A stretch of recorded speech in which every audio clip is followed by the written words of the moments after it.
नमस्कार दोस्तों, मैं रवि आपका स्वागत करता हूं अपने चैनल रवि टेक स्टूडियो में। तो दोस्तों, आज मैं एक बहुत बड़ा कन्फ्यूजन दूर करने की कोशिश करूंगा। दरअसल भारत में बहुत सारे लोग यादव सरनेम लगाते हैं और वहीं कुछ घनघोर इंटेलेक्चुअल्स हैं जो उन लोगों से कहते हैं आप तो यादव हैं ही नहीं, क्योंकि सारे यादव तो आपस में लड़कर खत्म हो गए थे भगवान श्री कृष्ण के द्वारका छोड़ने से पहले। तो दरअसल जब ये महाभारत का युद्ध खत्म हुआ था तब सारे कौरवों का नाश हो गया था। तो महारानी गांधारी ने भगवान श्री कृष्ण को श्राप दिया था कि आपके सारे कुल का नाश हो जाएगा। तो इस कहानी को एज ए रेफरेंस लेके इस इंटेलेक्चुअल जो घनघोर इंटेलेक्चुअल हैं वो उन लोगों को, यादव लोगों को बोलते हैं कि आप तो यादव हो ही नहीं। तो क्या सचमुच में सारे यादव वंश का नाश हो गया था? तो इसे समझने के लिए हमें थोड़ा पीछे जाना पड़ेगा, हमें द्वापर युग में जाना पड़ेगा।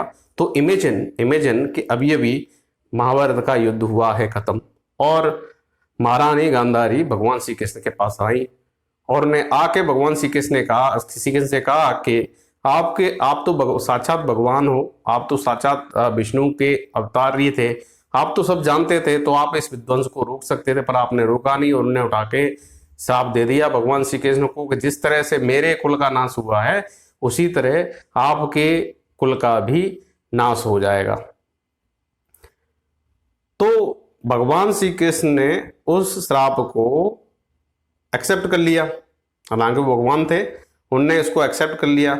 अब इसका मतलब ये नहीं था कि उनने जो श्राप दिया था उसके अकॉर्डिंग भगवान के अपने कुल का नाश हो जाएगा, मतलब भगवान श्री कृष्ण के अपने पारिवारिक संबंधियों का नाश हो जाएगा। इसका मतलब ये नहीं है कि समस्त यादव जाति का विध्वंस हो जाएगा। समस्त यादव जाति के विनाश का श्राप नहीं दिया था महारानी गांधारी ने, उनने केवल भगवान श्री कृष्ण के वंश का नाश का श्राप दिया था। तो अब हमें समझना होगा कि ये एकदम से ऐसे नहीं हो गया कि आज उन्होंने श्राप दिया कि लो भाई आज हमने श्राप दे दिया और बस जाते ही यादव कुल का नाश हो गया। तो इस कहानी को समझने के लिए भी एक इंटरेस्टिंग कहानी है कि एक्चुअली हुआ कैसे था। इस कहानी को जितने भी माइथोलॉजिकल सीरियल्स आज तक बने हैं, महाभारत, रामायण, उसमें कभी भी इस कहानी को दिखाया ही नहीं गया कि एक्चुअल हुआ क्या था, इस श्राप के बाद हुआ क्या था। हालांकि जहां भगवान श्री कृष्ण खुद साक्षात त्रिनों विष्णु के अवतारी थे, राइट, वो चाहते तो इस विध्वंस को रोक सकते थे, पर उनने उसको रोका नहीं। इसको समझने के लिए हमें थोड़ा सा आगे जाना पड़ेगा। हमें महाभारत का युद्ध जैसे आज खत्म हुआ, इससे थोड़ा हमें आगे जाना पड़ेगा। जब इस श्राप लगने के बाद भगवान श्री कृष्ण द्वारका वापस आए और उसके बाद उन्होंने 30 साल तक राज्य भी किया द्वारका में। फिर वो दिन आया जब उनके यादव कुल का नाश हो गया। दरअसल भगवान श्री कृष्ण का एक पुत्र था जिसका नाम था साम, और वो साम भगवान श्री कृष्ण और जामवंती के पुत्र थे। और जामवंती भगवान श्री कृष्ण की तीसरी पत्नी थी, तीसरी रानी थी, और जामवंती पुत्री थी जामवंती, जिसका नाम आपने सुना होगा। वो भगवान श्री राम के साथ लंका की लड़ाई में भी भाग लिए थे, तो उनकी पुत्री थी जामवंती। तो जामवंती का पुत्र था साम। साम एक ऐसा अनोखा राजकुमार था जो कि व्यभिचारी, शराबी, जुआरी था। उसे सारे उल्टे सीधे काम करने में महारत प्राप्त थी और उसके सारे जितने भी दोस्त थे, फ्रेंड सर्कल था, वो भी ऐसा ही था।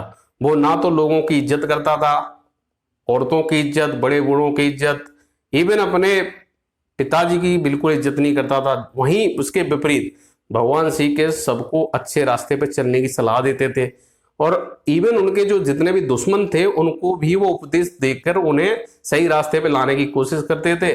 इसी वजह से साम और भगवान श्री कृष्ण की बिल्कुल पटती नहीं थी। तो एक बार क्या हुआ कि दुर्वासा ऋषि द्वारका पधारे और उनका मेन उद्देश्य था कि भगवान श्री कृष्ण से मिला जाए। तो शाम हो गई तो दुर्वासा ऋषि वही निकट ही मतलब द्वारका से थोड़ा सा बाहर में रुक गए। तो ये खबर जब शाम को लगी तो शाम अपने दोस्तों के साथ, ये तो हमेशा मस्ती के मूड में रहता था, उसने कहा चलो इस ऋषि के साथ भी मजे करते हैं। तो वो ऋषि के पास पहुंचे, और वो भी कैसे पहुंचे, एक स्त्री का रूप धारण करके शाम गया, सामने स्त्री के कपड़े पहन लिए और दुर्वासा ऋषि के सामने उपस्थित हुए। उनको पता था दुर्वासा ऋषि हैं, और दुर्वासा ऋषि पे असीम शक्तियां थी, वो त्रिकालदर्शी थे, वो देख लेते थे कि भविष्य में क्या होने वाला है।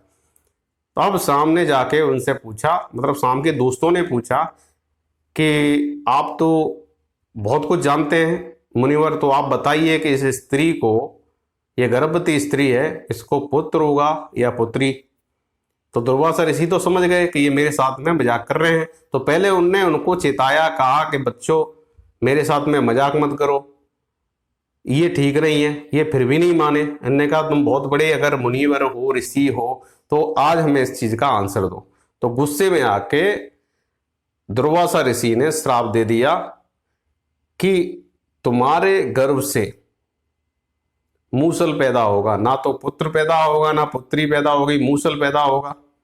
अब सामने तो इसे मजाक में लिया, उसने कहा अरे ऐसा क्या श्राप लगता है, क्या होगा इसका। पर उसके जो मित्र थे वो कुछ दुर्वासा ऋषि की शक्तियों के बारे में जानते थे, वो थोड़ा टेंशन में आ गए।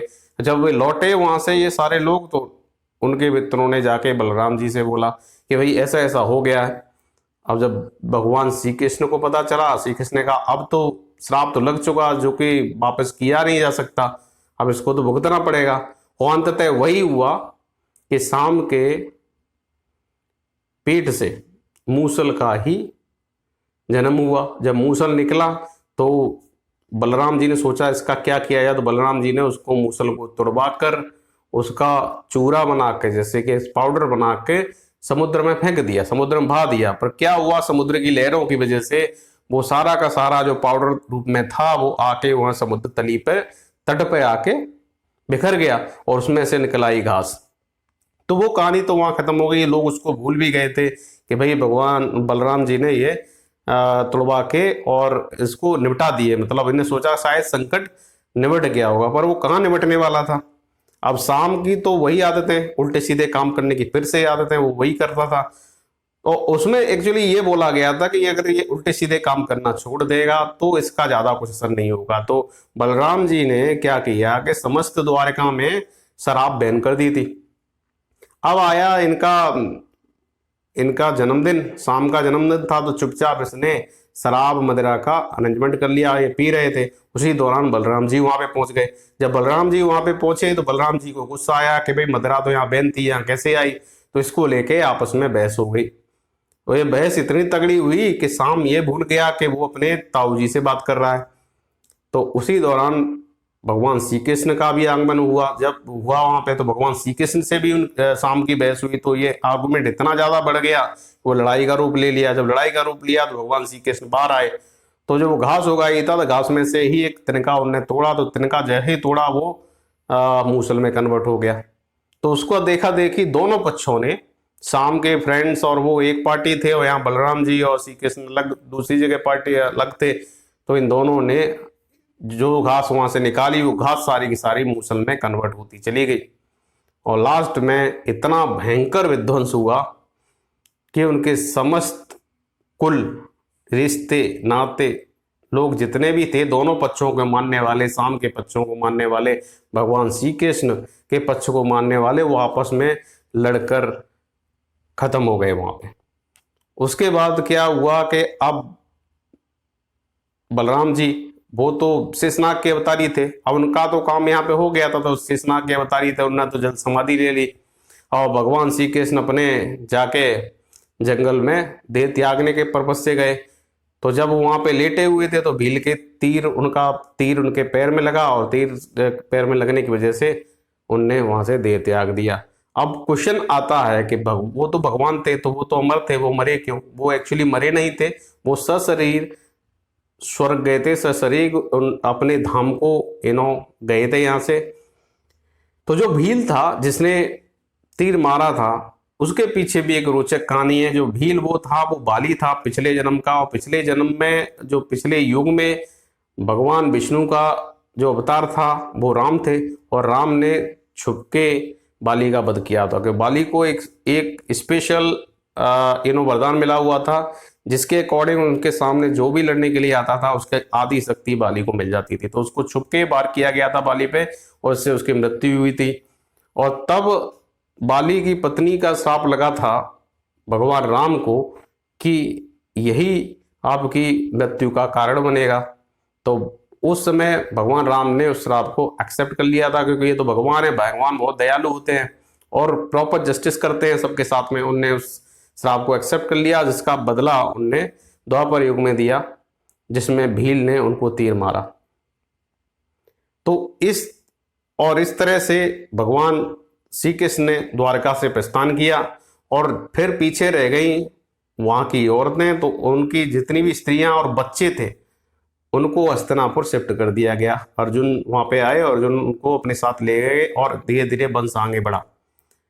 तो मोरल ऑफ स्टोरी ये है कि अब यहाँ पे क्वेश्चन कोई पूछेगा मुझसे कि जब वो साक्षात भगवान थे तो वो इसको रोक सकते थे।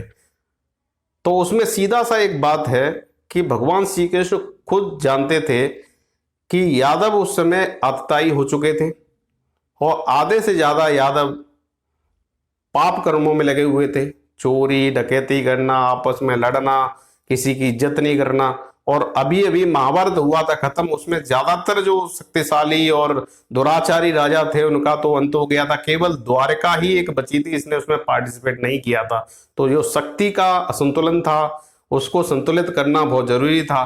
तो इसलिए उनने जानबूझकर इस विध्वंस को नहीं रोका, और फाइनली ये विध्वंस हुआ और शक्ति बैलेंस हुई, एक नए युग का प्रारंभ हुआ। जब भी एक नए युग का प्रारंभ होता है, जैसे हम कहते हैं जब हम नए कपड़े पहनते हैं तो पुराने कपड़ों को फेंक देते हैं, इसी तरह जब आतताइयों का अंत हुआ तभी धर्म की स्थापना इस धरा पे पॉसिबल थी। तो सब जगह पे धर्म की स्थापना हो चुकी थी, पर स्टिल कुछ अधर्म द्वारका में शेष था, क्योंकि द्वारका ने प्रॉपर तरीके से, प्रत्यक्ष तरीके से महाभारत में पार्टिसिपेट नहीं किया था। तो जो शक्ति का असंतुलन था उसको संतुलित कर दिया भगवान जी ने, उसके बाद वो अपने धाम को पधारे। तो ये तो कहानी थी। तो दोस्तों आई होप आपको समझ में आया होगा कि जो घनघोर इंटेलेक्चुअल्स हैं, जो ऐसे ऐसे तथ्य निकाल के लाते हैं और लोगों को टारगेट करते हैं कि आप यादव नहीं हो, आप यदुवंशी नहीं हैं, उनको ये हिस्ट्री पढ़नी चाहिए, उनको गीता पढ़नी चाहिए, उनको प्रॉपर नॉलेज मिलेगा, भगवान उनको नॉलेज देंगे। तो आई होप आपको समझ में आया होगा। तो दोस्तों अगर आपको वीडियो पसंद आया हो तो do like and subscribe to my channel. मैं मिलता हूं अगले वीडियो में एक नए अपडेट के साथ। तब तक के लिए नमस्कार, जय भारत, वंदे मातरम।